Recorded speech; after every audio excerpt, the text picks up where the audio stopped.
Well, greetings everybody, and welcome to this week's edition of MBTV News.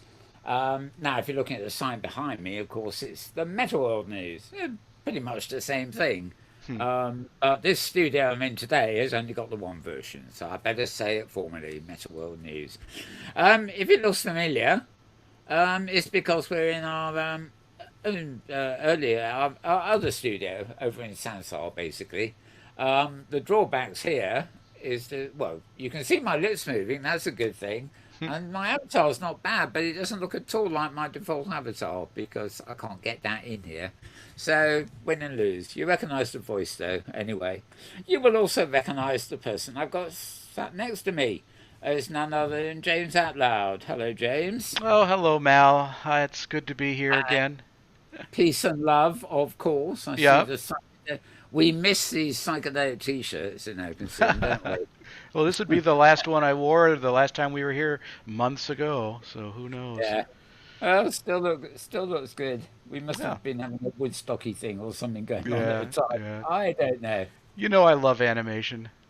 Yeah, indeed. Right, so yeah, as I say, James Atlloud is here with me. It might help if I tell you who I am. Well, I'm sure you know.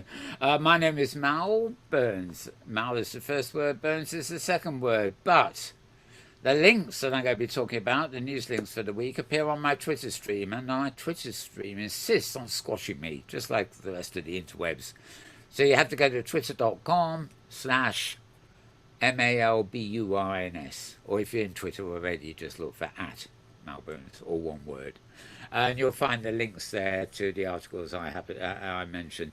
Very useful to do, by the way, because although I do my best to tell you where the articles are from while I'm talking to you, all I can see while I'm on air is actually the website and not the actual, the long URL for the article itself. So my Twitter feed has got the accurate stuff.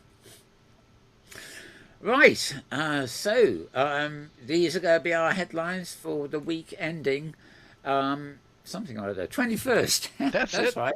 That's right. That's it. 14th was last week. Immediately after the 14th, of course, Monday morning, we have got the normal XR Wheat Peak, which I have on screen at the moment. This is Tony Vitillo, otherwise known as the Scarred Ghost. One, two, three, four.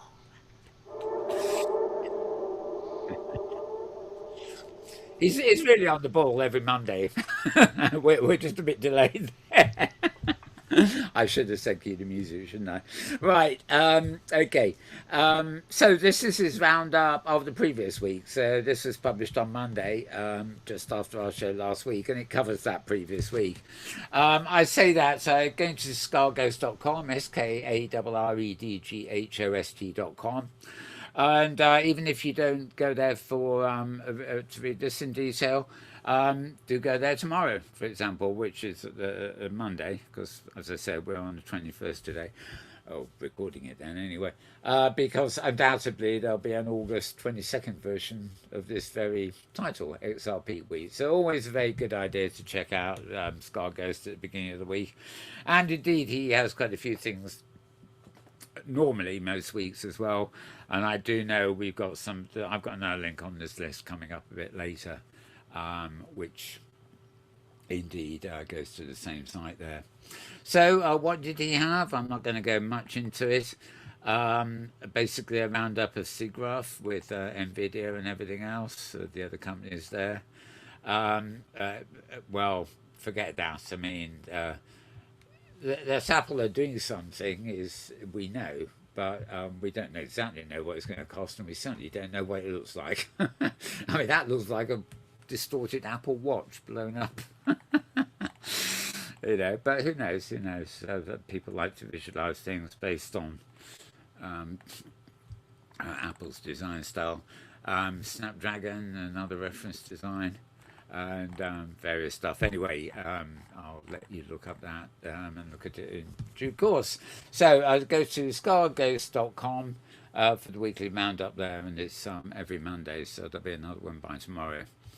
Okay, moving on to another clickery here. Um, can't see the date on this either.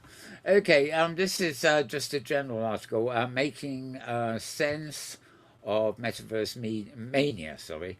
You'll find it at cdotrends.com, so cdotrends.com. And they're referencing assessments from JP Morgan, Bloomberg, and all the rest. I do get a bit fed up with these articles that say the four main metaverse sites are Decentraland, Sandbox, Somnium and Voxels. But people, other people will actually substitute Roblox for voxels and Minecraft for Sandbox.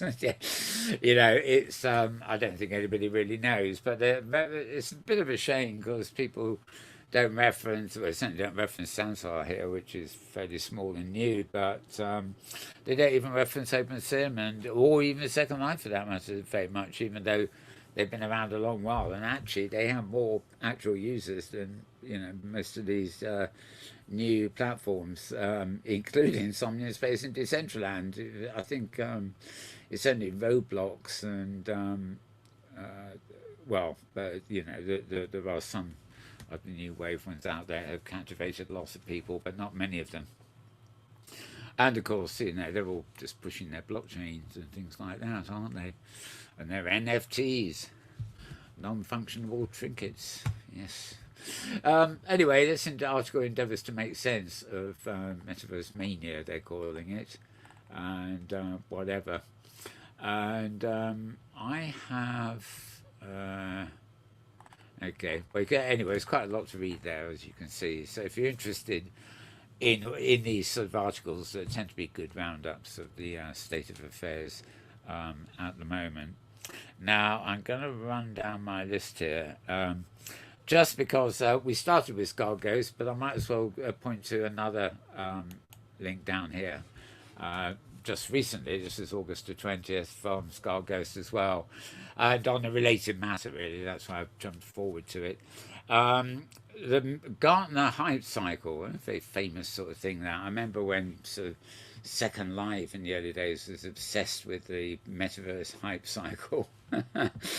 And well, it's still there, and it's all been it makes you realize how temporary some of these things are, the things that made up the hype cycle for virtual worlds and the metaverse at Gartner, famous, 10 years ago, rather different now. It's still based on innovation and the peak of inflated expectations and then the trough of disillusionment. And apparently this year's emerging tech hasn't actually reached the trough of disillusionment yet, but NFTs are on the way down, so are cloud data ecosystems, and also the idea of decentralized identity, which would be a shame in my opinion, but there you go. Web3 is reaching the peak, which means it's only got a couple of seconds to go before it starts sliding down the trough of disillusionment. And, you can probably see from that bit of the diagram, I'm going to move it up here. We can just about fit everything in there. The horizontal readings are in the length of time, and the expectations of the vertical readings. So the whole graph there really is looking at the way they adapt to this year. Basically, slope of enlightenment and plateau of productivity. Nothing for this year has entered that yet, but just a few heading down into the great trough, we'll have to see, but Gartner are very good at these kind of things. So, this assessment is from Skull Ghost, of course. So, if once he gets his fingers on his keyboard, he doesn't stop. Pretty thorough analysis for us there from Tony. Right, coming up back to the top of my... I'm not actually. I will come back to the top in a minute. I'm just going to switch forward to some of our pictures of the week, right? Now, this isn't very helpful for those of you who don't know that SL means Second Life. Maria Kolodov, who of course she used to co-host the news with me here for a long while ago now, really. She's doing an interview with the Eduverse people, the Virtual Worlds Education Consortium. And this is in Second Life. I think there's a region called Eduverse. The poster's not really very helpful. All it says is it's happening 1 p.m. SLT. Well, it means 1 p.m. Pacific time, and that's this coming Friday, as you can probably tell. So she's, talking about education and stuff over there. Exactly why they call Virtual Worlds Education Consortium, but they never move out of Second Life. It's far easier if they just called them Second Life Education Consortium. Then we'd all know where it is. Anyway, it's something I want to take up with people on Twitter an awful lot, or even on Facebook, and people who post these things. Everybody assumes that when they post a picture of their region or an event that's coming up or whatever else, everybody assumes you know what region and what grid they're on. I'm talking about metaverse locations here. Often they'll be in Second Life, but they won't say so. So they could equally be on one of hundreds of open sim grids, or maybe they don't look quite the same in the pictures, but it could be on Science Space or where we are today on Sandstar. It's almost like people are they're tribal, and they get their preferred platform and they get all their friends there and whatever. And then when it comes down to advertising something they're doing, it doesn't occur to them that the public at large don't have a clue where Fred's Blues joint is. Yeah, live tonight. Somebody's at Fred Blues joint, but what platform? What world? What grid? People really need to take a bit more care if they're advertising in places like Facebook and Twitter, which are followed by the world, not just people in your particular virtual space. So it's something to think about, which some people don't seemingly. Next picture, okay. It's going to be a while, but we'll be relaunching Hypergrid Safari, which is on OpenSim, in fact. And it will actually be in the same place where we normally do our show when we're not here. It'll be on the Avacon grid, and it will be a conversation with the same Maria Koloff you saw in the last thing. She's doing her world tour, I suppose. Anyway, that's not to the 14th of September, so you've got an extra 2 weeks before that one. And at that safari, there will also be a summer season performance at the Creon Vale grid, which is Debussy, Straw, Lino, and Kelso Uxley. Kelso's a musician, I guess.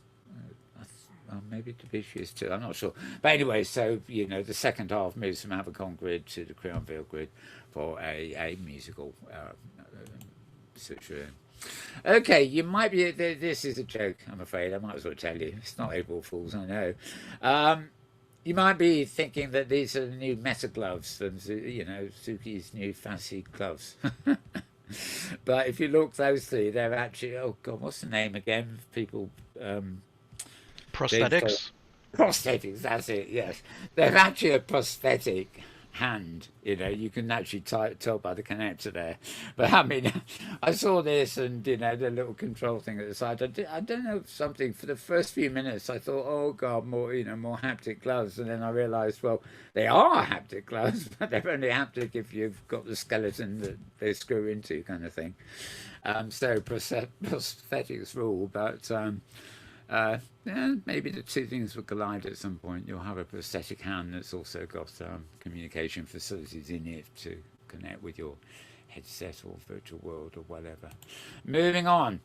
This is another post. I think this is done in either Midjourney or Night Cafe or one of these fashionable things for making AIs do the picture making for you. Some of the results are they're sort of quite attractive in different ways, and it's a shame really, because I start looking at them and think, oh, that's a decent piece of art, and then I realise, well, it's not really art if an AI did it based on just text parameters, but they're good at it, and I really pity are the artists, people that do storyboards for movies. They can now type in the picture they want instead of having to draw it. So film companies are wonderfully happy. They spend less money on storyboard artists, comic strip artists, maybe book cover artists.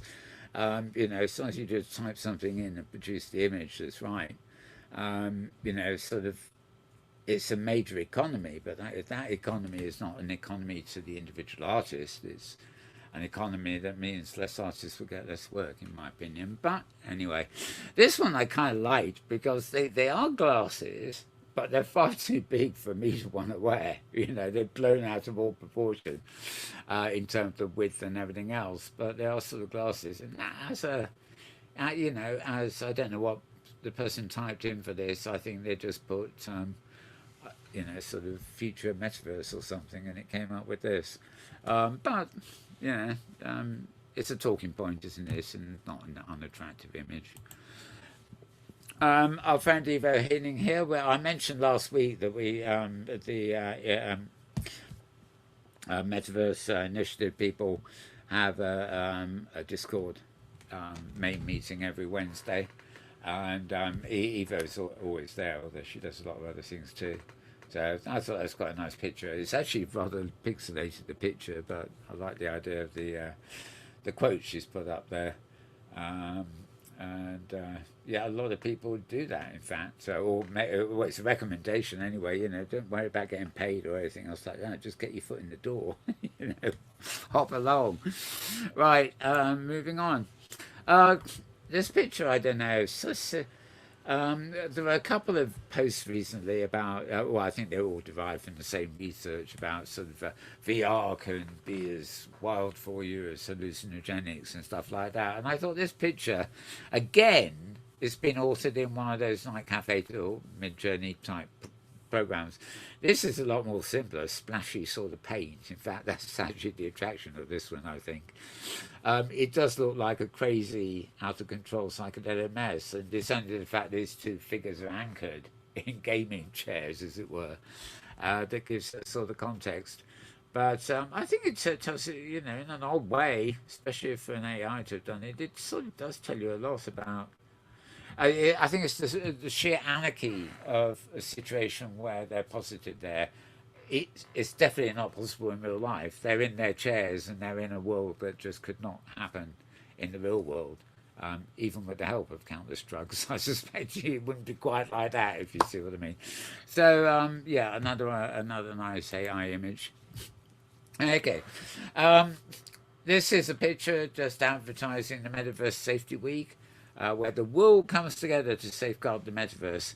And this is actually a fair way off, 10th to 15th of December, which I think means that week actually occurs immediately before our Open Sim Community Conference, which I believe is 16th, 17th. I've got it in my diary, of course, but I don't I have it in mine too, but I don't recall. I don't remember, yeah. It's weekdays anyway, for what I go. So it's either the week after or the week before. If it's the week before, it could be quite useful. Let me just switch to a different department here. And here we go with a trailer.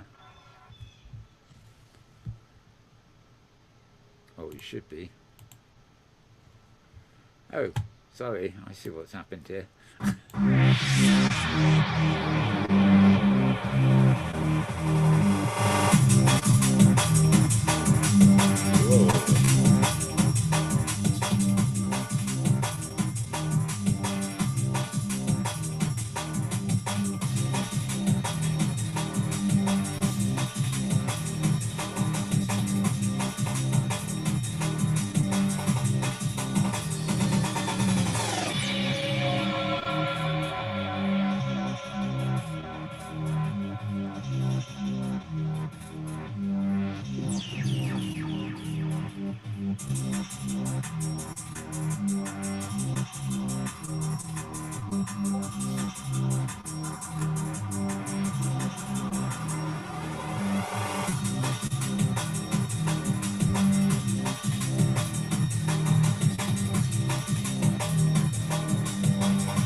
Oh, nice sound to that, isn't there? So, yeah, that's make a note of that. December, really. Obviously, the staff for this one are going to be going legless, in case you hadn't noticed, which means we can probably hazard a guess as to what the main platforms they'll be using. We don't really know the details, but it's a safety week and it says metaverse, so it's.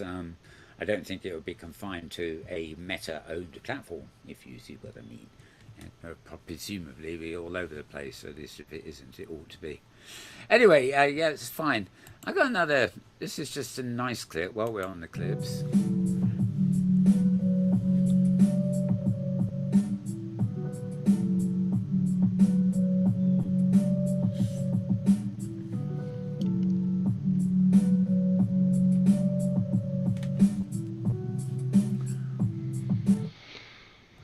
That, unless I'm very much mistaken, I obviously named it Sweet just for the sake of it when I was titling it, but I believe that is a grab from one of the new gallery spaces on Somnium Space.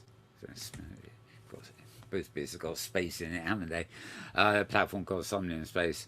They're very into blockchains and NFTs and stuff like that, but I gather a lot of this stuff is sort of neutral. It doesn't really matter whether it's it doesn't matter whether the art is an NFT or not, kind of thing, and you can get there and see it. So I believe it's on this space anyway. But I just like the music and the picture there. It didn't do much. It just cammed around a bit, but it has a nice feel. Whether I actually want to meet that woman with the octopus attachments, I don't know. But there we go. And this one is also a very interesting little movie as well. You will realise when you get to the end that it's part of, it's a bit of a promo for Lord Zuckerberg's enterprises, but we can forgive them for that. People can give a single text prompt and generate worlds now. I honestly think the people that are going to build the most exciting and engaging worlds in the metaverse are going to be the poets. Yeah. The ones who can verbalize a world. They have the language, and their brush strokes are just like literary devices. Oh, I love that so much. It really gets me so excited. Wow. Are we there yet? They ask. Well, I mean, the point, right? Well, let's say you can't be in the metaverse unless you're a poet. I kind of like that idea. I don't think it's going to stand for much, but I quite like the idea. I'm now going to move back to some of the pictures because we're talking about Meta, aren't we? So we can talk about Meta.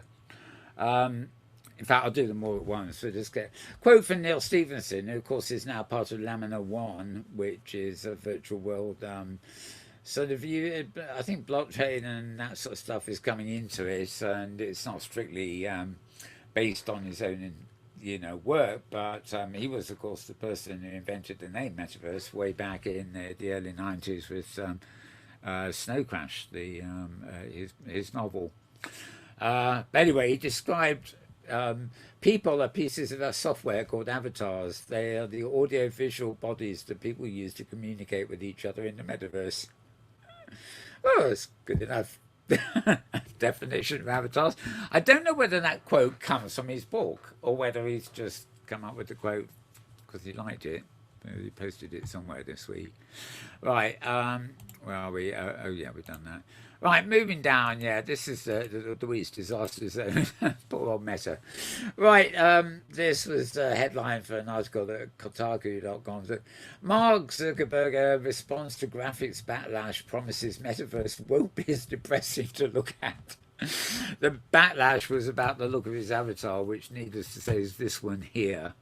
People have cut that out and they've been superimposing in old artworks and conferences and God knows what all week, really thoroughly taking the piss out of the guy. In the space of a week, he got so distressed that he had a replacement made. But, well, it is better. And a little bit of, shaping to the contours of the hair and slightly more goggly eyes than goofy, oh God, it's not really any great improvement, although obviously it is a bit of an improvement.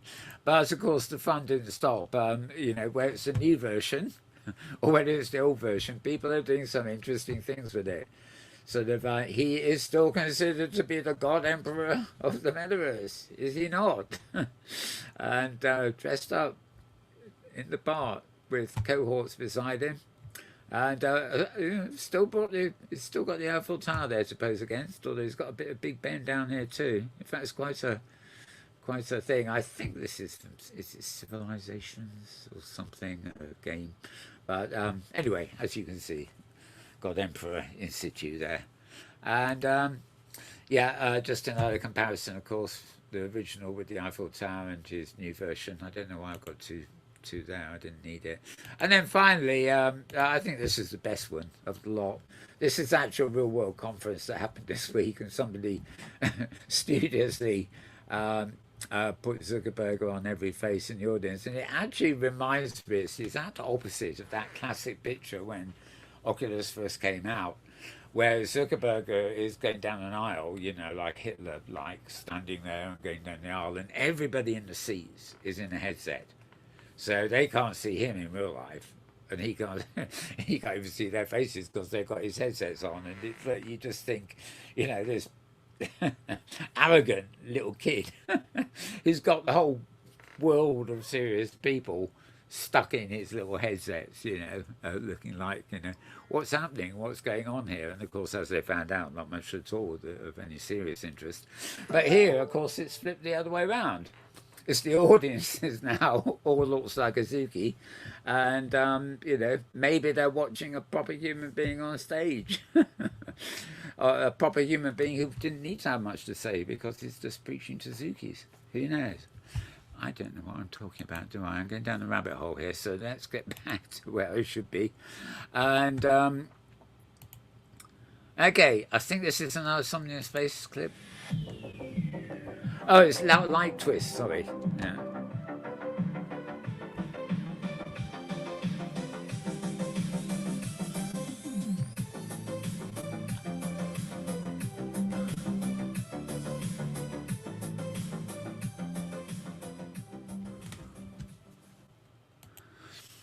Okay, good little adverts there. You don't tell you much about them. They just look good. Something. That's. I think Light Twist is a platform within Something in Space or something like that. But no doubt we'll hear a bit more about it at some point. And this was just an avatar thing. Again, I'm not sure where it is. It's dancing babies.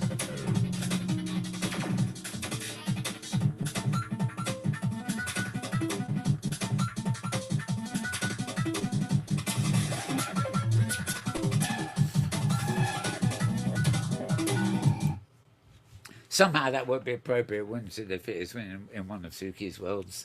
The odd thing is, the uncanny thing, I don't know if in the early days of computer graphics, you may remember, was it Industrial Light and Magic or was it the other one? They did two things. One was that there was an animation of a desk lamp, and the desk lamp kept moving and twisting around like it was an avatar of a human. And that was quite famous. But there was also the other one. I must have made about 1,000 screensavers out of it, which was a dancing baby. And for some reason, when I saw that, I suddenly thought, well, this isn't a piece of film, a machinima of a dancing baby. This is actually somewhere you can go and experience dancing babies. It's a bit silly. I possibly wouldn't go there myself, but maybe some folks out there are kind of longing back to the days of the dancing baby screensaver and think, oh, wouldn't it be fun to go and dance with them? Who knows? Who knows?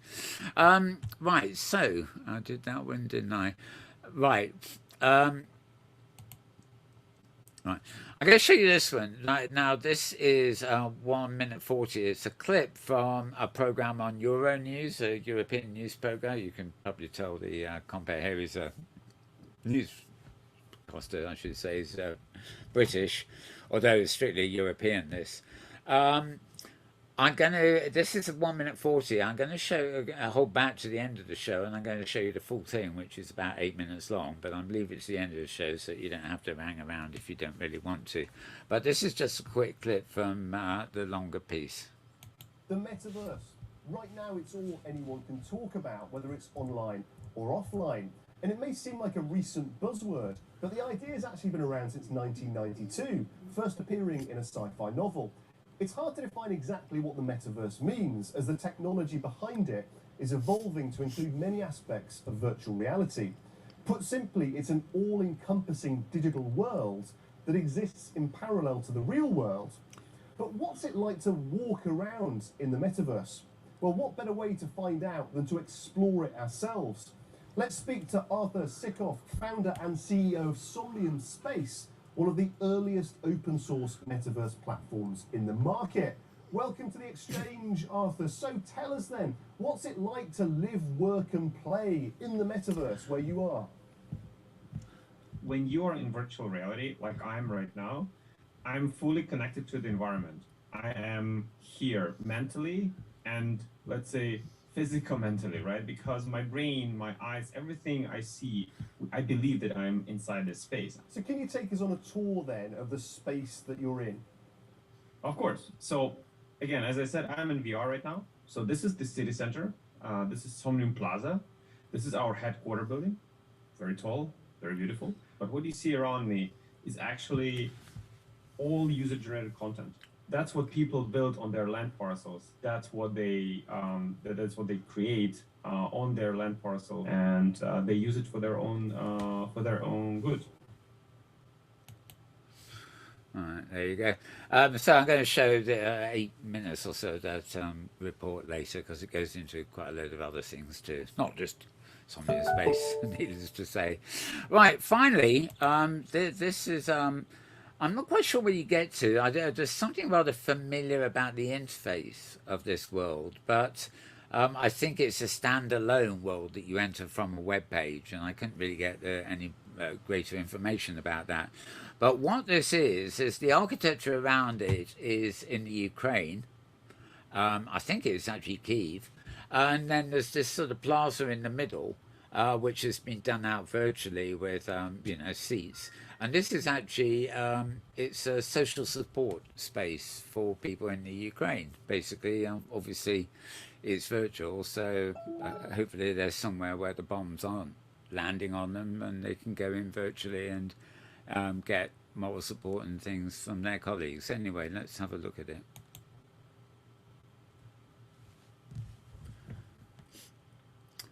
Looks like we have no audio. There probably wasn't any audio, come to think of it. But yeah, I look at the two little navigator things at the sides and stuff. There's something familiar about that interface. Maybe it's a version of Unity authoring it. Couldn't really tell. But anyway, they've set it up, and I think you get to it via the web. And you just log in and sit down and meet other people who need to talk, right in the center of, as I say, Ukraine somewhere, probably Kyiv. Okay, so I've got one clip here to show you for the end of the show, which I was just mentioning. I can now move us back into our web pages, so to speak, and yeah, this is a site called hbr.org. Easy enough to remember this. The title is "The Metaverse Will Enhance, Not Replace Companies' Physical Locations." Matter of opinion, really, although obviously I think it's obviously true in many ways. There's always been this thing of like, when 3D web, the spatial web is up and running, what we call it, the metaverse or whatever, corporate offices can be moved to a virtual environment, not just like video conferencing and working online, but people can actually log in to a space that is a replica of their actual office. And probably a lot, but not everything can be done that way. But of course, there are other activities that in the real world, that can't be done that way. It amazes me sometimes the inroads that whether you call it part of the metaverse or not, are made. I mean, For example, I always said, well, you can, if you're doing an office job, you can do it in a virtual world and set everything up for yourself, but you can't go onto a building site, via virtual world. But even that now is untrue. You actually go in to a building site, and they are prototyping this in places. Construction workers probably don't need to be as physically fit as they do in the real world. They actually handle construction by driving robots. So the construction in the real world still goes ahead, but it's been done by robots, and they're being driven by avatar workers in a virtual space that mimics the space that they're building. And obviously, some robots even do it with AIs, so they don't even need human operators. All part of the strangely strange future we're entering. But anyway, this article argues that augmentation will be the big thing, for offices and things, not the metaverse replacing them. So as you can see from my quick scrolling, they're doing quite a lot of investigation there, so worthy of a read if you're interested in that kind of thing. HBR, 3 letters there, .org, O-R-G for that one. Now, this is a site, I come across them now and again, I don't really know who they are. That is register.com. TheRegister. I noticed this article simply because that was fast. MetaGuard emerges as an incognito mode for the metaverse. Well, I get what this is supposed to be, but I don't quite get what they're doing.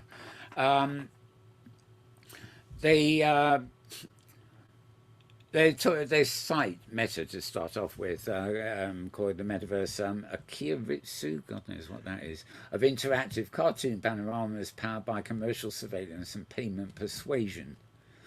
Right, dystopian, blah, blah, blah.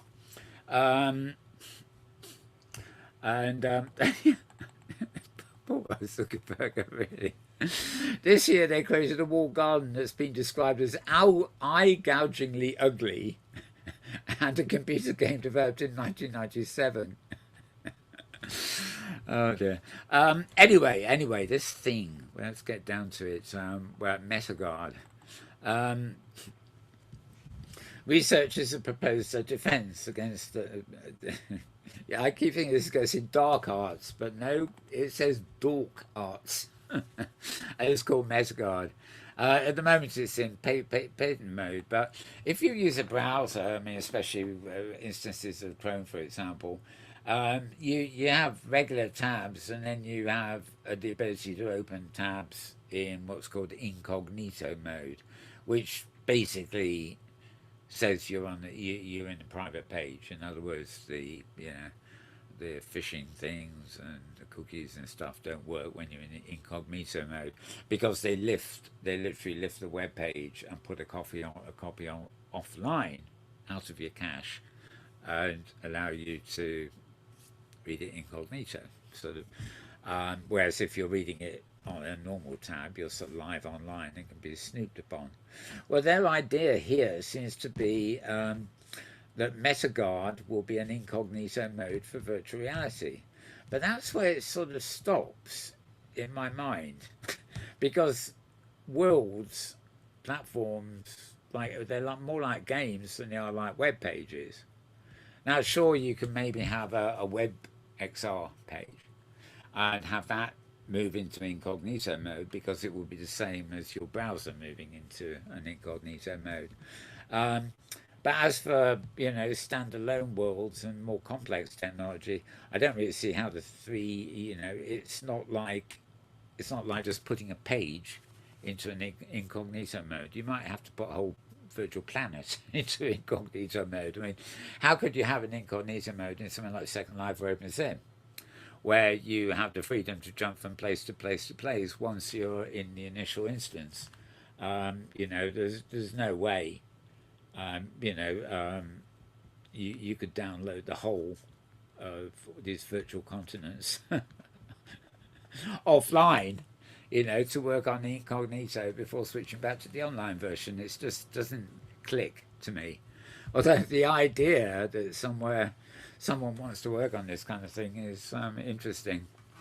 They say it undersells Metaguard significantly. Meta incognito mode is widely misunderstood because its name makes a promise the technology doesn't keep, rather like Tesla's autopilot or full self-driving technology that at best are assistive tools and aren't capable of sustained automated driving. Anyway, read more about it here. I'm not going to read the whole article to you, not even going to paraphrase it really. But it's kind of interesting chain of thought. Whether this obviously Metaguard does not exist yet. It's a white paper. It's the idea in principle here. But I want to hear a lot more about the how something like that could work, especially as many people now are working on the idea of the open metaverse and open source code, which to different levels will interact with each other eventually, one hopes. But sort of certainly there need to be protections built into a sort of interactive, interoperable system. But incognito, the whole the whole parallel doesn't quite seem to work for me. But anyway, find out about this at theregister.com, theregister.com. And do remember that if you need to get to the exact page for these things, you'll find the links in my Twitter feed at twitter.com/Mal Burns, MALBURNS. This next site is a site called avinteractive.com. That's avinteractive.com. And when I tweeted this, I paraphrased it, but my paraphrasing hasn't shown up in the link, obviously. What else do we want, right? Yep, you can now use virtual reality to record a speech before you die and then to talk to the audience at your funeral. This is, I mean, for those of us who are in the later stages of our lives, shall we say, well, past the midpoint, let's put it that way, cough, cough. I don't really want to, it's just something slightly disturbing about this, it's like writing a will. So should I prepare my hologram to address the audience at my funeral or live on after me? And what does happen to my digital assets anyway, as we found, I think it was Bruce Willis, the movie star, he wanted to bequeath all his music collection to a niece, I believe it was, who was into music. And Apple stepped in and said, you can't, because a lot of his music collection had been either converted to MP3, which Apple used to let you do, or had been downloaded and bought as MP3s. So he owned them, but actually, if you own an MP3, you only own a license to play it. You don't own any physical transport of it, like vinyl or tape, or even a CD, DVD. It's still much better to buy physical things and put them into a physical transport, because then you own them. You still only own a copy, but it's a very physical thing. It's not an NFT, which is somewhere in the vaporware somewhere, and it's not an actual digital file that the people who sold it to you can claim it's actually theirs, and you've only got a copy and you only have a license to listen to it. The same will be the case if you download digital movies. Unlike the copy you bought for yourself on a DVD or a Blu-ray, the copy you download, even from a streaming service that just offers you downloaded copies, you don't own it. You have a license to have it and watch it. And, for a few pounds more, you're probably getting a license, which means that you can watch it a few times for the same price as what you bought it for. Whereas if you stream it multiple times, you pay each time, like you were viewing it in a cinema. Just think about that, really. But I'm going on the rabbit hole trip there, of course, and you reminded me, gotta be careful I have, right. Anyway, holographic conversational AI, let's speak at futures. The idea that this is actually handled by an AI, I was mentioning Mid-Journey and Night Cafe, the AI is making paintings earlier, Would I want people to come to my funeral and because I hadn't filmed a goodbye video or whatever, want to see one that was actually created by an AI using all the parameters they could give it to make a me? But more importantly, being an AI, they technically could try and make it a visual holographic simulation that could talk to people at my own funeral. So, they could walk in and as holograms at my funeral, maybe with a headset on or something, and I say, "Oh, jolly good, folks, glad you can make it. I didn't realise I was going to be dead, but doesn't matter because I can chat to you anyway. Yes, it's jolly good." Make your own mind up, folks, really. You'll find us at avinteractive.com, and yeah, indeed. Okay, I think this needs a bit of a relay here. Oh no, that was quick enough. Right, this is awexr.com, awexr.com. And the link on my thing is actually an iPhone screen, but it seems to load quite happily anyway, so my mistake doesn't seem to count for much. This is 18th of August. Sam Sprigg, Why Governments and Policy Makers Are Key to the XR Industry's Growth and the Augmented Reality, Virtual Reality, Metaverse, blah, blah, blah. Good question, though. Right. Or, of course, are the people that hold the conferences and the all nights around the world and stuff, and they even premiere things like Charlie Fink's show a few days earlier. So, they're pitching themselves as a sort of media launch place, really. But this, I thought was a very interesting question, really. We are at that stage now where whether people, the XR industry develops along the lines that Zuckerberg thinks it will, which is unlikely, or whatever, the current fad, will be such that it is going to develop. And whether it developed first for consumers or in the workplace or whatever, we don't really know. But there's certainly the idea is we're needing to work with governments to guide policy. And nothing could be clearer here than when we look at the World Wide Web. I know here in the UK, I mean, people have been using email and communicating across the web for maybe, 15 years. Since the beginning, right? Before the government actually woke up and thought, we better have these online services and we better have email addresses, haven't we? They seem to be important. Oh, no, we won't do this instant messaging thing. That's weird. Yeah. They're very slow. And even when they decide to jump in on the thing, the mechanisms of the government move very slow. Of course, we would have avoided a lot of problems if at the birth of the World Wide Web, well, in the public sphere, as it were, policy had been discussed and maybe instituted in law or whatever at the time of its inception, rather than time when it's all gone wrong and nobody knows how to fix it anymore. So, interesting discussion this. In my younger life, I could never believe I would be promoting the necessity to have government involvement in policy things, but you live and learn, really. I mean, when you realise what can go wrong, I don't know, governments seem to be so slow in their own way that I don't know where the solution, but some kind of consensual policy among users and things to prevent mishaps is, I would think, essentially. Anyway, nice long article to read on that whole subject.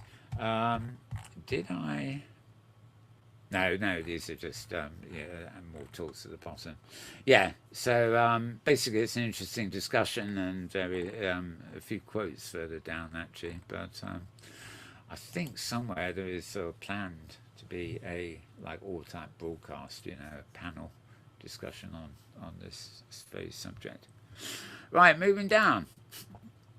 Believe it or not, we've only just got there. This week in XR, not the XR Week in Review and blah, blah, blah. This is... Oi. Thank you. Sorry. It's trying to wriggle out of my forced reader view. Right, this is Charlie Fink's opus every week at Forbes.com.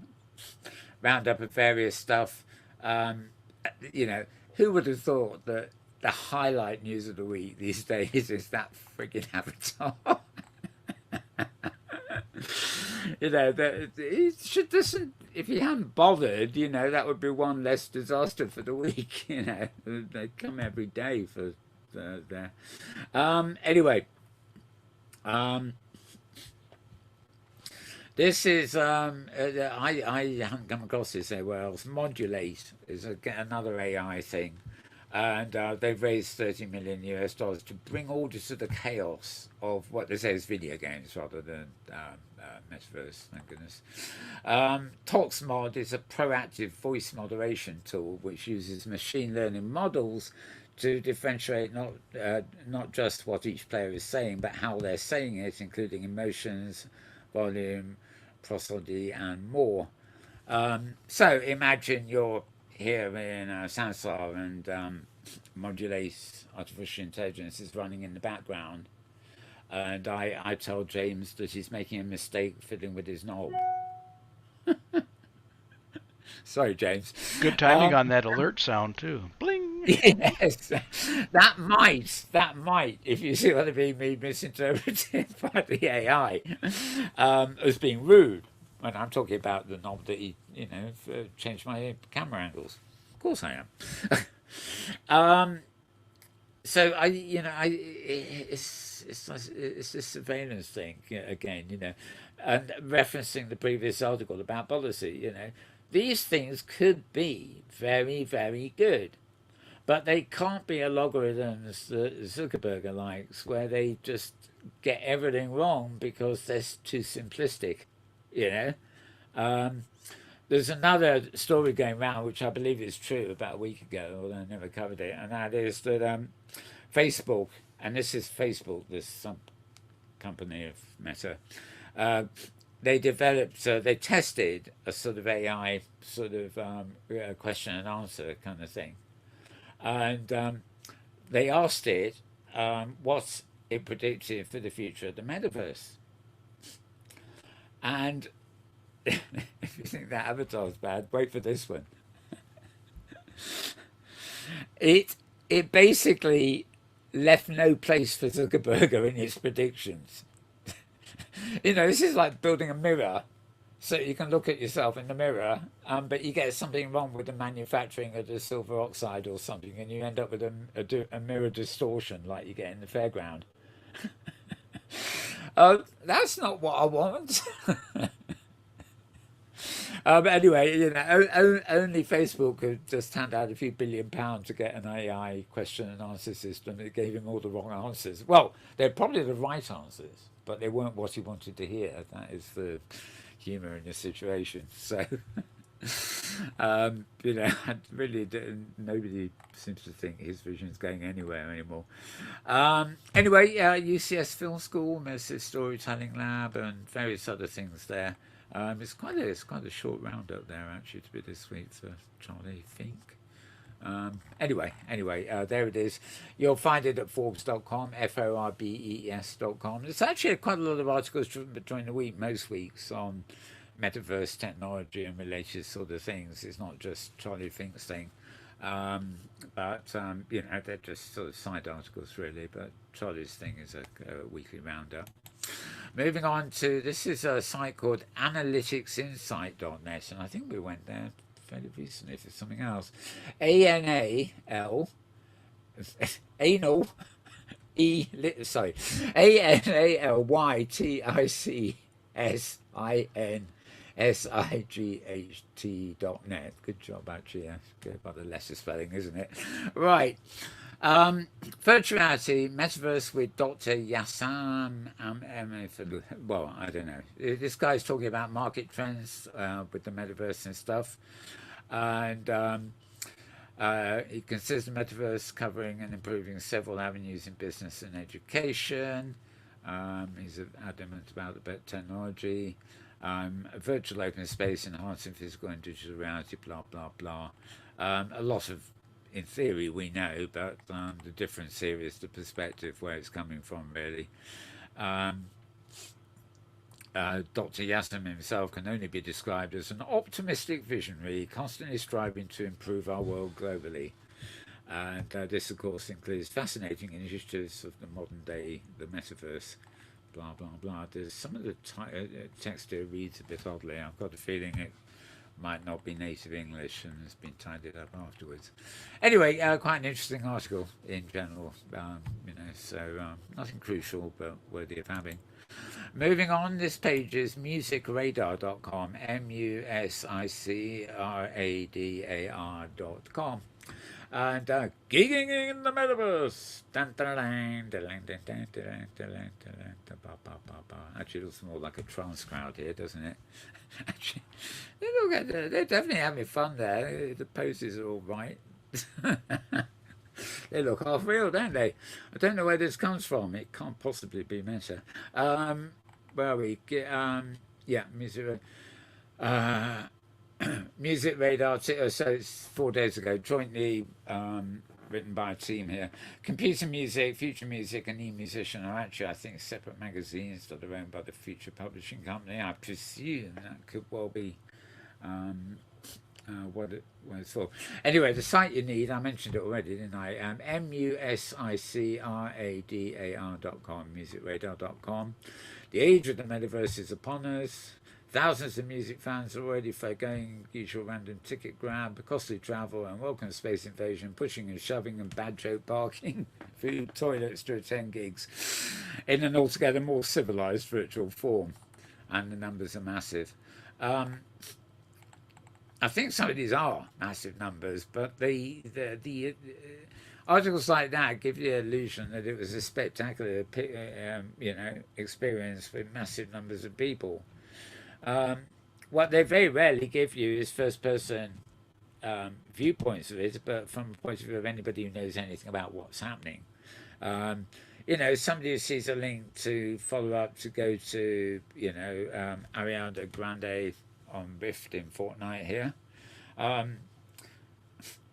Firstly, they might not even know what Fortnite is. They certainly they would need to have the Rift helmet or whatever to go there. So they could be a newbie, as we say, and therefore any of the things we think are obvious faults in the experience, they wouldn't actually realise. So they do go en masse and rave about it. One thing a lot of them don't realise, and it's absolutely essential because there's no way anything could handle fully fleshed avatars of this number of people at the moment, is that they're actually experiencing something called sharding, where the event is basically in a private little virtual space, and that private little space is being projected into as many auxiliary spaces as needed. So the experience is like being in a crowd of people watching the same stage that another crowd of people are watching simultaneously elsewhere. But one of the major things for a social world with sharding is, let's say I meet up with James in Skype or Discord or something, and we decide, we're both fans of this musician, we want to go to this. So we both log in to go to that event simultaneously. But what happens is when we get in there, we can keep on talking on Skype or Discord or whatever, but James is nowhere to be found. And for me, and I'm nowhere to be found to him. Because when we logged in, we were instantly, randomly sent to a shard somewhere of the same event.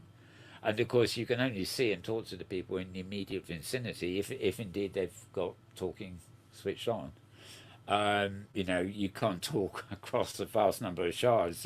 It's not like phoning even somewhere else on the same continent. The shards are self-contained, isolated, instances, and the only thing that they'll have in common is a duplicate of the master stage.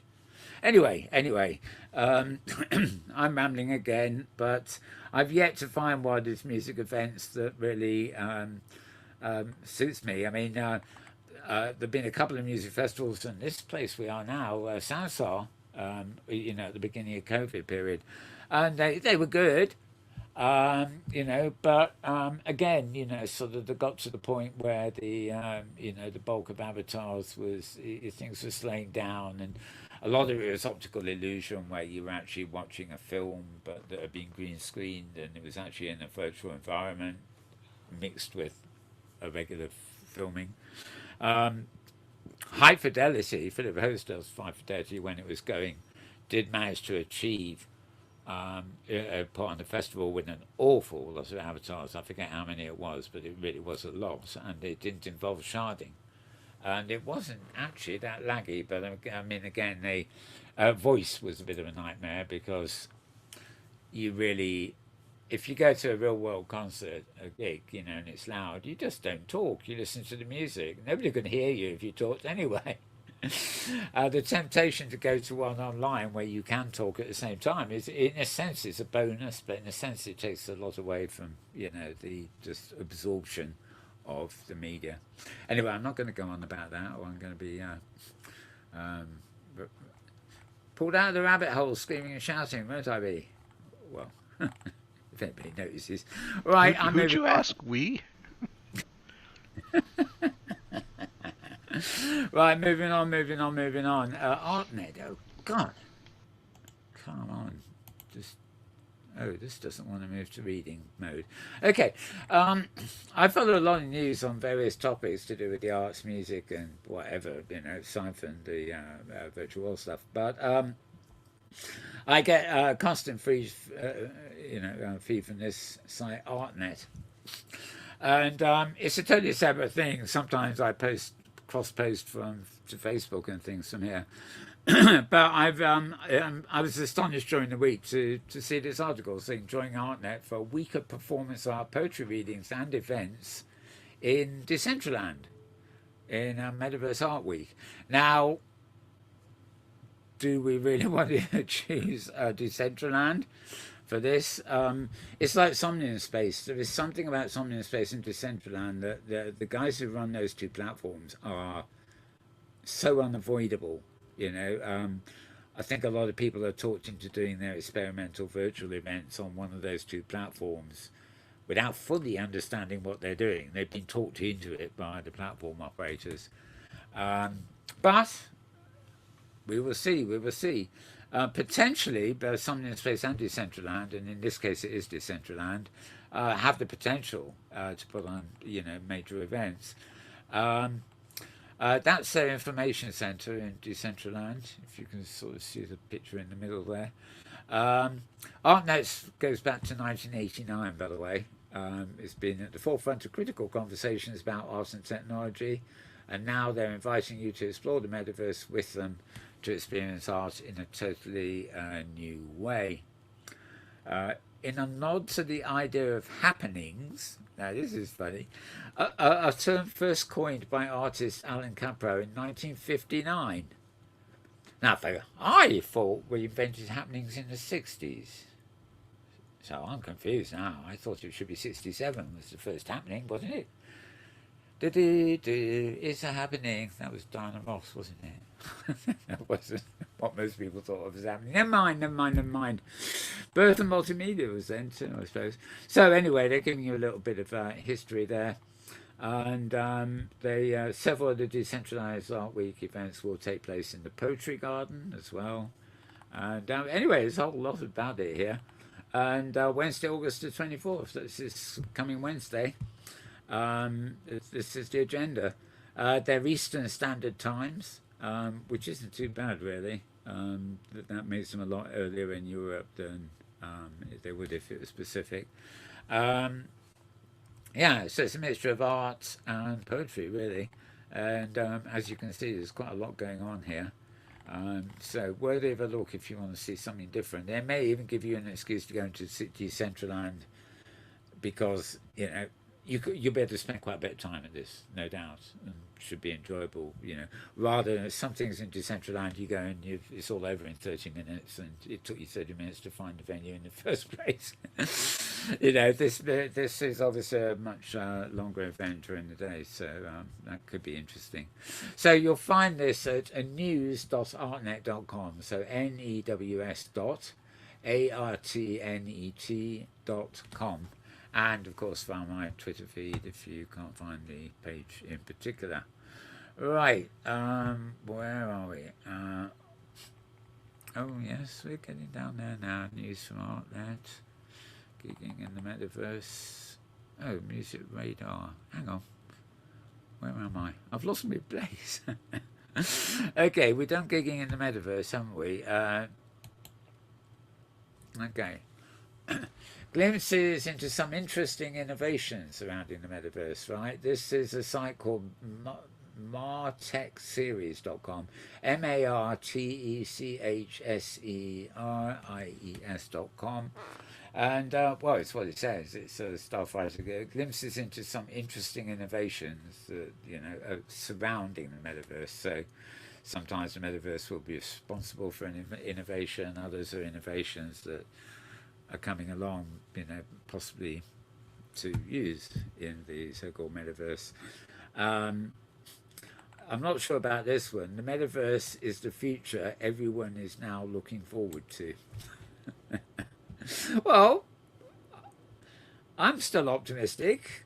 I'm just not quite sure that my optimism is about quite the same thing as many other people are talking about. Anyway, a look at the top companies chasing the metaverse dream here to start with. They got Meta, of course, Roblox, Microsoft, Nvidia, Unity, and Snap, and then Zippy and Snap again. Oh, Snapping and Snapping. God knows. Right. It's funny when you read this. Articles like this, everybody seems to come up with, the top companies chasing the metaverse dream or whatever. Another article will come up and they'll have a different 8 companies. There is no real leaders here or top companies. Meta may be a top company because they still do have a bit of money left. They haven't wasted it all yet. Microsoft may be a top company because they're always one way sort of are in everything, aren't they? How much some of these others I know. Roblox is pretty well established. Nvidia are probably the top, especially as they're working on the Omniverse as an open metaverse. So they may well take the lead there. And Unity, of course, adapting to everything that comes along. Basically, they see Unity being the page maker of the metaverse, if you like. You make your movies there, you make your games there, you make your platforms there, you can build anything, and that's not just scenery, it's avatars, it's scripts that communicate here, there, and everywhere. They'll be building one day they'll be launching a new phone, built entirely in Unity. The i3D phone or whatever, who knows. But anyway, again, these are just reference articles, some of them which come from rather obscure sources, so I like to put them up there for you. So martechseries.com for this one. Whole link on my Twitter feed, of course. Right, and what would a week be without Voices of VR? Yes, Kent Bai is back. Just won this week, number 9. Actually, he's posted a repost. Look at this, October 14th, 2020. Well, this is 2 years ago. No wonder I didn't suss. Okay, this is basically about a book called How Virtual Therapeutics Will Revolution Medicine. This was a major issue and something he was doing earlier this week. It wasn't a Voices of VR podcast, but he obviously posted this to tie in with it. So I don't think there's any actual Voices of VR this week. And yeah, we also did this. I brought this forward earlier, didn't I? Music, Forbes. Yeah, I think. XR, Peak Week. Oh, I see. And I went to the. Okay, believe it or not, I've done all the links. Wasn't that good? Okay, so what we have left here, right at the bottom, I have a feed at Mastodon, which you'll find at mastodon.social and then /@ Metaworld. You can format that a couple of different ways. If you follow my Twitter feed, no problem, because all the Mastodon posts get automatically relayed into my Twitter feed. So the Twitter feed has everything. The Mastodon feed really just has the occasional podcasts and also the embedded videos. So what have we got that's new this week there that is sort of shows to watch? Meta Talk TV show, or actually it's Meta LK or Met Talk. It's cleverly done that. I don't know how to pronounce it. I think of Meta Talk and that's not right. How about Me Talk? Anyway, yeah, Me Talk, yeah. Me Talk. Anyway, they're looking at immersive technology, growth, strategies, applications, quite a serious sort of thing. I don't actually know any of the people that took part in this, but it came up. It's just over an hour long, and it's obviously filmed on Zoom. So we're very excited to have you both here today, both Sonal and Ilya. I might just start off by obviously welcoming you both, and perhaps there's something you want to. Brilliant. Oh, And just a oops. questions from the audience, but we will get to them at the end, everyone. But please do send them through to the chat. They're brilliant. Quite a loud voice as well as an you Australian could one. 2 to 3 metaverse trends. You can get the idea there. If you like discussions, especially on growth of technology strategies and stuff in the metaverse, that could be one for you. Right. This is another interesting, I don't know if you can call it detrimental. This is simply called Virtual Girls. And it's not... Virtual girls have taken over the world by storm as influencers, idols, and VTubers become some of the richest and most followed personalities in modern culture. Ranging from Instagram models, computer-synthesized singers, VTubers who delude parasocial relationships via live streaming, we are obsessed. But what does all of this say about modern-day culture? Are we replacing so-called real girls with idealistic, unattainable standards? And should we be scared what it alludes when it comes to the future of human relationships and at the extreme population levels? Today, we're deep diving into one of the most controversially relevant topics that I care about, virtual girls. And if you want to know more, there's it's not actually that long. It's just over 20 minutes. So you can, if you're following my links, then you can play it here, obviously, or you can click on the name YouTube, and it will open up the thing on YouTube. And obviously, if you click through to YouTube, you can sometimes find out a bit more about what you're watching. Okay, the video version of Charlie Fink is out again this week, and I'm jealous. This is he has a guest that I want. It's Tony Parisi, who is currently head of strategy at Lamina One, along with Neil Stevenson and somebody from Main Video, isn't it? They're also committed to open source, which is great. Tony Parisi, for those of you who don't know, he goes way back into the early days of the web. Well, he goes back even further, to be honest. But he created something called VRML, which back in the early days of the web was, it was a sort of on top of HTML, which is a language that web pages are done in. He created an object-based layer called virtual reality modeling language. And it was very simplistic, but for the time, it had that kind of wow factor of, you could load the web page and there'll be somewhere to walk and stuff. And I back in about this time, I was working on an archive website, about sort of counterculture from 60s and 70s and stuff. And there were various other people doing similar things, including a company, his name I actually forget. They were in Holland, Amsterdam, I think. And one of them later moved to Britain. I got to know him quite well.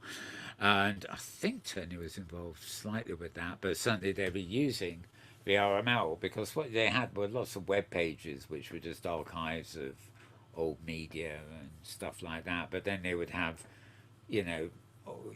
elementary sound recordings. Back in those days, they didn't have any videos or anything. But they would have this prototype city where you could walk around, and you could go to the town hall, you could go to the museum, you could go to art galleries, and you could witness in 3D, very rough 3D anyway, using VRML, some of the archives. Other archives were only text, but you know, it was the beginning of trying to bring something interactive into that. And when I was linking to those sites, I often started fiddling around with Java applets and things myself as a sort of 3D link to the 3D, if you see what I mean. Way back when. I wouldn't even know how to do it now, actually, but back in the day. So, I mean, that really is one of Tony's major achievements, although he's been totally active and stuff in VR and what they're now calling the metaverse for long enough. So yeah, they got to interview him, didn't they? 45 minutes. Is sponsored by our friends at Zapper, Oh, Zapper. leading augmented reality platform and creative studio. With over 11 years of experience working with the I world's don't want the biggest adverts. brands I want to through show Zapper. people what is in Bunch. store. It's kind of a slow August week, but somebody did raise a lot of money. Modulate AI, a company out of Cambridge, just raised $30 million. Okay. I think they're repeating all the news. Come on, let's get to let's give you a snippet of Tony. Here we are. Hello. Hey, Tony, how are you? Tony? Good. Good to see you. You too, bud. Been a I long like time. your radio in there. It looks like you've set up a... Oh, you're in your recording studio. So you got your phone. Oh, he's a musician too, I should add. Yeah, well, it's my satellite recording studio because I'm still recovering from knee surgery. So I had my son bring up half of my gear from downstairs. Oh. So we now have 3 functioning recording studios in one house. Plus we're in a sculpture studio. So it's a regular factory going on here. It's fun. How are you guys? What's happening? We're good. We're good. Just getting ready for the semester to start and winding the summer down. Slow news week, but great to have a friend on the show. Right, better not spoil it. 45 minutes, that is, although, to be honest, by the time, let me see, yeah, the first 10, 12 minutes is intro sort of news roundup, and it's about 12 minutes in there where they get to Tony. Right, moving on down again. Metaverse newscast. Now, there's a bit of a story behind this. This, I think, his name is Ryan. I forget. He was blogging from Second Life a bit. It's been around a few years now. And I used to follow him and promote him, and he did something called a Metaverse newscast at once, which a chap called Andrew here in Stansel, oddly enough. No, sorry, it was in High Fidelity, filmed. And Ryan would just stand there with somebody talking about things like the winner of the Avatar Design Contest or something, as it was. Anyway, it sort of disappeared, but it's now made a reappearance, and Ryan is there again.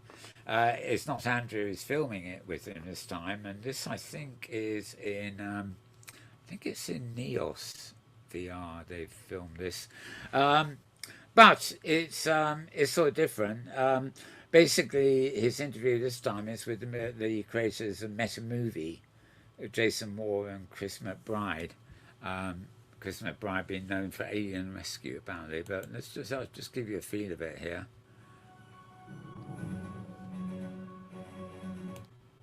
Project. What is Metamovie? Hey Ryan, great to see you. I'm Jason Moore. I am a visual storyteller that focuses mostly in working in VR. And the Metamovie project is something that Chris and I and a bunch of other people have been working on for about 5 years. A Metamovie is a live virtual reality experience where we combine elements of live theater, cinema, video games, and role-playing in order to put our audiences inside a movie. In a Metamovie, you play a character, and you do a little bit of light role-playing, and you interact with 5 live actors as you go on a really incredible cinematic journey through these amazing virtual spaces. Well, that's about an hour, so worthy of diving in there too. Ryan himself is fairly low-key in the interviewing. He doesn't really sort of take over or anything, so it's really quite an enjoyable sort of thing. I love that bulldog, boxer dog, or it's like a typical English bulldog. The voice wasn't English, was it? That's a great avatar. Actually, if you go for, I forget what they call the human avatar things. I found I'm reading a comic during the week by an old friend of mine who did done another comic that's having an anniversary, and I well, basically, it's comic cartoons, but all the principal actors are actually animals, but humanoid bodies, if you see what I mean. And there are a lot of French comics that pioneered that, but it's interesting seeing it. I mean, that animation of that character is just so well done. Where we really try to put you in the center of an action adventure. Unlike my cat, for example, its mouth moves and everything else. So yeah, we should have more films with characters like that. That's actually, of course, it's a live interview in the virtual world. It is not actually special effects in a film, so it's rather nice. Okay, moving down again this week, only 2 days ago, the Meta Center in Orlando. This was a virtual meetup with Kathy Hackey, who everybody knows, and some other people. Alan Smithson, I know from somewhere. I think this was. I know, there we are. The VR AR Association Central Florida chapter, and instead of being on Zoom, they did this one this way. I have no idea which world they used. Probably up in Jacksonville. Jeannie's doing some really exciting things around the use I think of it might be extended reality Engage. for therapy training. And similar story, she joined the chapter because she wants to learn more and see how she can leverage the association to help her with her business. With a foundation in creating experiences that are both authentic and fantastical, and a wealth of talent in AI, VR, AR, world building, and IoT, Orlando is the Meta Center. Yeah, Orlando is a place in Florida, for those of you not in America, and they are very keen there to promote it. VR, so there's a London chapter, for example. There's a Manchester chapter, a Birmingham chapter. Needless to say, VR AR Association just have these chapters, as they call them, all over the world. So it's a bit like all nights, sort of the mechanism of the organisation seems to be that all the individual chapters around the world have their monthly nights or whatever, and they record them and showcase things. And then once a year, sort of come together with a big conference. So quite good. Not on video, but another new one from Philip Rosedale. He's actually talking about, well, it's a program called Into the Metaverse, and he's really talking about a second life in context of the metaverse. It's obviously recent because he's an associate, a consultant really with Second Life now, but of course he founded it. And thanks to high fidelity and other things he's done, he's got quite a lot of opinion on where the metaverse is going, and he's very much a visionary to a great extent. He always was. So he does to discuss things, and he doesn't stand up these days telling us that Second Life is the future of the metaverse. He wouldn't be so presumptuous. He's very much interested in the hows and whys and wheres of what will happen, and optimistic about a good future for everything rather than a bad one. Anyway, it's it's actually posted all over the place, but this particular one is on Spotify. I use Spotify quite a lot, so linking it there meant I could put it in my library, which made life easier for me. But if you click on it, it would take you through to Spotify, and then you just play. The metaverse is emerging as the next big technology platform and promises to become the next frontier for human experiences on the internet. Okay, I can't fast forward, so yeah, but you can see it's very easy to get to if you want to. Except my thing, it doesn't want to go back. Okay, I shouldn't have clicked on that, should I? Right, back down to see what else we've got here.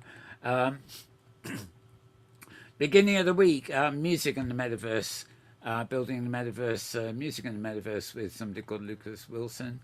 That chap Jan, somebody, he does quite a lot of little podcasts and things, and this one is, I don't follow all of them, but this was specifically talking about music, as opposed to all the blogs that tell you about it. This was actually a discussion about live performances, concerts, non-functional, yes, you know what, some more. Right. 6 days ago, yet another podcast. No video on this one. This is the Psychology of Video Games podcast, which happens now and again. And number 76, this was actually concerned with VR, virtual reality in therapy, and discussing whether the commercial games you were playing could actually be used in therapy situations and all sorts of things about VR therapy. And yeah, back to August 13th, and of course, yep, that was last week's. So I've covered all the ones that are new this week. There is no VR download this week again, unless I'm mistaken. I don't Yeah, think there was actually. Oh God! For some reason, some of them get missed. I do post them, and they don't seem to end up here. Okay. Okay, another one I have to catch up with. Yeah. Don't know where it went. Also, mixed realities. They're on holiday at the moment. I did have some photographs to show you of them, but I thought that is boring. I've only got them because they're egotistical selfies, you know. Okay, that's a bit of a problem finding out what's happened to Upload VR. But actually, I do remember posting this. But why didn't it end up? Why didn't it take? It's almost like it got lost in the post. Paraphrase something. I'll have to go back and check that one. Can you remember what they were talking about, James? Sure. I mean, you know, the usual suspects. They were talking about they talked about Apple. They talked about MetaConnect is coming up. I think the most interesting thing is that they couldn't be in their usual studio because Meta had come up with an update, and Meta determined that their studio was a security risk, and so they had to meet at they had to meet in a Horizons World in order to complete their broadcast. But they had they had come back from SIGGRAPH, and so they had some good things they summarized last week. I think they had a really interesting discussion about, did Meta choose the wrong product to emphasize with the Quest 2? Because there's a new Pico coming out, and then Lenovo's coming back, it looks like, and so it was interesting. Again, I really appreciate David Heaney's interpretations of the news. So yep. Well, I'm trying to find it and add to the list. I should, it was a post SIGGRAPH one. That's what I should have remembered. We'll have to try and find it then. Just Meta to update and make everything stop working. Yep. It's an interesting point, of course, as you say, the Pico and the Lenovo headsets and stuff. Will you even be able to get into Horizon, Meta, whatever's in the other headsets, or are they locked into Oculuses or Quests, I should say now, right. or Meta Quest or whatever I don't know what they're called now. Well, the Quest is locked into an ecosystem, much like Apple is, so that probably won't happen. Yeah, which in a way, it's the same criticism Apple do get on ecosystem locked. I mean, if Zuckerberg wants to lead the building of the metaverse, to lock people into his own helmet is not a very good way of starting. Anyway, so that's it for that this week. So as I mentioned earlier, we were looking at this program called The Exchange on Euronews, and I'm going to finish us off with an 8-minute version of it, which sort of looks a little bit more than just something in space. Or was it Decentraland? I can't remember that. And that would be it. So before I show it, anything else that occurred to you, James, to mention? No, not really. Nope. We're just clicking along.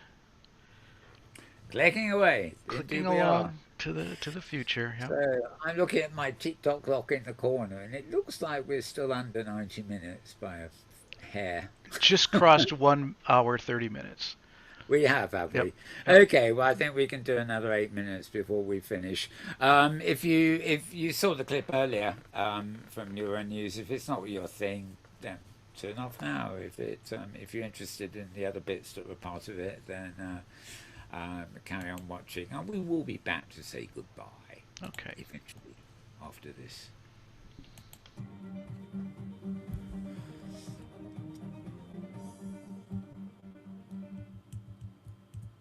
Welcome to The Exchange. I'm Guy Schoen, bringing you the biggest news and interviews from all around the business world. Coming up on the show, we take a trip into the metaverse. Money is being poured into an alternative world where you can work, play and meet people without ever leaving your home. But will the rise of this vast virtual space blur the lines of reality and redefine the way we consume and communicate forever? The metaverse. Right now, it's all anyone can talk about, whether it's online or offline. And it may seem like a recent buzzword, but the idea has actually been around since 1992, first appearing in a sci-fi novel. It's hard to define exactly what the metaverse means, as the technology behind it is evolving to include many aspects of virtual reality. Put simply, it's an all-encompassing digital world that exists in parallel to the real world. But what's it like to walk around in the metaverse? Well, what better way to find out than to explore it ourselves?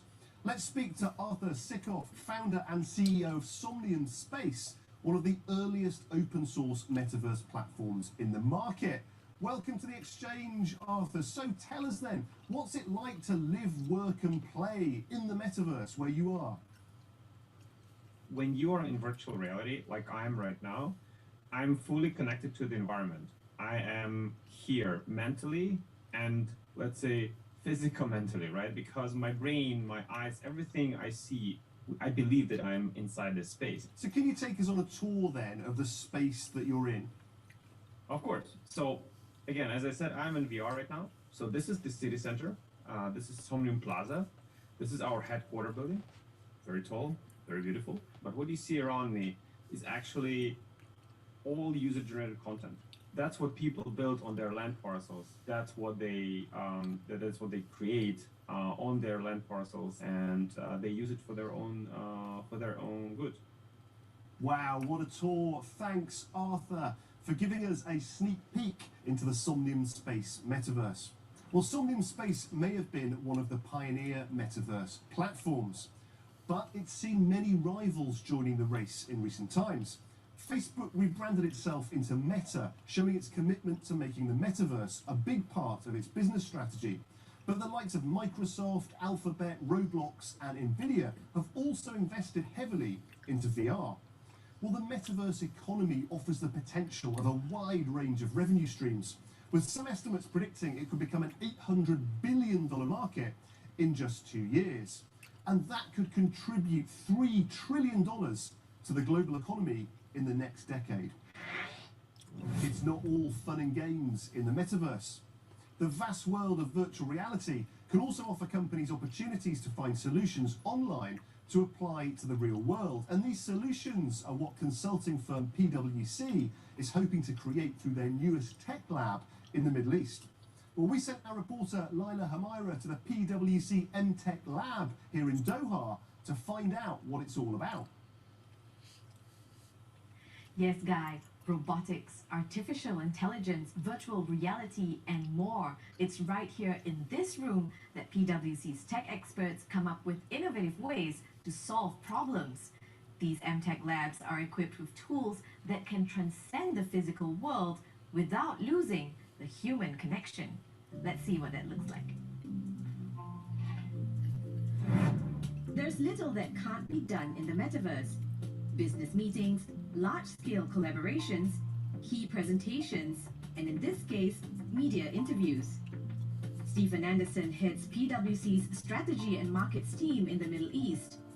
I met Stephen in PwC's Metaverse, where we stood next to each other, even though we were physically in Doha and Dubai, respectively. our clients have moved way beyond looking at just us coming in and providing advice or providing PowerPoint decks and all of those sorts of things. They want to see things put into action. And emerging tech is really important around that. The idea of the metaverse with PwC is to understand that we look at it as an evolution and not a revolution. So kind of with the metaverse, that's the approach we're taking. We're very agile with it. We're kind of understanding that things are changing, that the needs of our clients could differ. And while all the work is done professionally, there's no harm in having a bit of fun. But perhaps creating solutions is easier than walking a plank. As the popularity of virtual reality grows, so do the concerns over its impact on human interaction, social isolation, and mental health. Children are spending more time online, and while they can have a lot of fun in the metaverse, the lack of clear rules could also make it a dangerous place. So how can VR platforms then address these issues? Well, let's bring in Tammy Bormick. She's the Vice President of Civility and Partnerships at Roblox. Tammy, thanks for joining us. You've got more than 40 million daily users. You look after a team that works to keep kids safe. How do we bridge then the future of play with the human experience? We're a technology platform that allows people to create experiences and publish it out on our platform. You need to have a civil environment in order to really express your imagination fully. So many times there were parents who would ask about, what is this Roblox? How do I keep my kids safe? How do I know that it's safe? And so I realized there was not only a responsibility, but an opportunity, given how large our community is, to educate. Thanks so much for your insight, Tammy. So, Roblox is committed to regulating its VR platforms then, but also providing its young users and their caregivers skills to truly revolutionise digital play in a safe way. Now it's time for our regular feature, Business in 60 Seconds. Start the clock. The European Union Statistics Office releases the bloc's trade balance data for April through June. Sanctions on Russia and rising costs of imported energy have pushed the EU's trade deficit to a record high. Oil prices have also fueled inflation spikes across EU countries. Well, as you can see... Reflection of graphics chip. Oops. The Web3 frontier, the EU's trade deficit to a record high. Okay, I think I'll just have to listen to this. It's only a few seconds. And then we're back to... Macy's Incorporated is due to make an earnings announcement. The world-famous retailer recently made a foray into the Web3 frontier by launching free NFTs and adding a range of augmented reality clothing to help attract a new generation of tech-savvy shoppers. And Nvidia announces its results for the second quarter. The maker of PC gaming systems anticipated a knock on its revenue due to COVID lockdown restrictions in China and supply chain disruption. But with its products slowly returning to the shelves, Nvidia is hoping its latest collection of graphics chips will lift its bottom line. So, Roblox is busy making the metaverse a safe space for children to explore, while firms like Somnium Space continue to push the boundaries of what's possible in the virtual world. Well, that's all we have time for on this edition of the show. Thanks for watching. Please do check out Euronews.com for all your latest business news. And join us again next time on The Exchange. Oh, very good. I don't think we'll be back on the exchange too soon. That was very much a special edition where they were looking at, as you gathered, VR and stuff like that.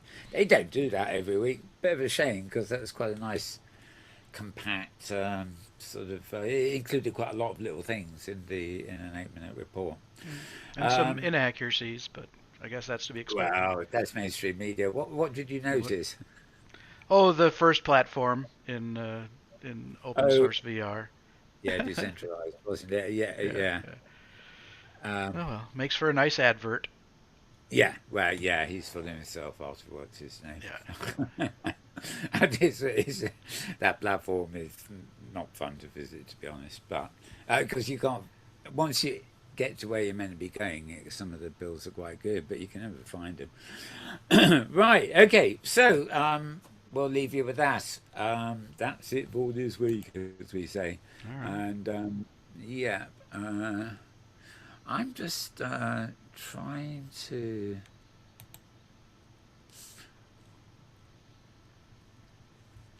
As you can see, I'm just loading a page here.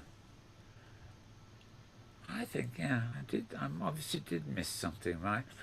This is another post by Charlie Fink, which was at arinsider.co. He's doing a new column there too, which is more like midweek. arinsider.co. It's called, basically it's called Spatial Beats. And don't know how this happened. I just skipped over these. Metaverse meaning, who defined it and why it's so important. So you'll find this at metaverseinsider.tech. So metaversinsider.tech, 4 letters to that one. And this harks back to the Cronus group as well. YUSD could be the HTML for the metaverse, digital twins and more. Just to make sure, especially my friends here in Britain, this is not another American thing. That is not United States dollar. That stands for Universal Scene Description. And it's something that the Kronos group have been looking at quite a lot, as have NVIDIA now. And they do make the comparison, of course, that HTML in 1993 wasn't that great a thing. But as people built on it, it did become quite a thing, and USD is in the same position today. Not great at everything, but it does the best job amongst many alternatives for sharing 3D assets across tools, services, and platforms.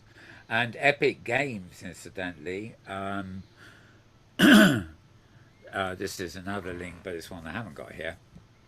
I forget what they are, but they've got 2 very big games, Epic. I think in fact maybe Roblox is one of them. But basically, I mean, this is not open source in terms of connecting with anybody else, but they're initiating a system now where your avatar in their games is interchangeable, so you can be in one of their games and you can buy a costume and make up your avatar, for example, and then you can take that same avatar with the same costume and the same assets into a completely different game. It is one of their games, of course. So at the moment, the teleporting, if that's the word, goes between their games. A bit like how the hypergrid works in Open Simulator. You can go to masses, swap into different games, different platforms, so long as they're all authored using the OpenSim software. And there's Epic Games are clearly moving their own products into giving them that capacity. So it's a start of what you might call a nice approach. Epic Games would be your Fortnite, Mel. Yeah, Fortnite, and but why the other ones I mentioned I've forgotten. But it is very much a game. Fortnite gets a lot of attention for other things now, but yeah. So, I don't know what happened to these links, so I suddenly found them at the last minute, but it must have been a slip of the mouse as I wandered down the list too far at the beginning. Right. Oh, and sorry, by the way, this site we're on here is Venturebeat, VENTUREBEAT.com. And that really, really, really, really, really, really it is, I think. What the devil? Oh God, I got pictures all over there. Okay, well, there's a fine old screen to stick up to go out on. Right, we did cover anything else. So we will be back same time, same place. No. Well, who knows where? you never know. We will probably be back in our studio at the Safari region on Navicon. They have apologised because they've taken the whole thing down basically to reboot their servers with new software and everything else like that, which doesn't take place in half a minute kind of thing. But hopefully we'll be back there next week. If not, we'll probably be here. So who knows? Who knows? So, needless to say, MBTV News will be out next week. So will we, the two of us, because we too are. That's not right. AR, VR, MR, whatever the hell. We are. See, I didn't do it in a high voice this time, but it's building, did it? Right, okay. So look after yourself, folks. Have a good week. Don't go out getting viruses. Don't get drowned in a flood. Don't get roasted on the planet surface. And what else? So avoid smallpox. Yeah, avoid polio.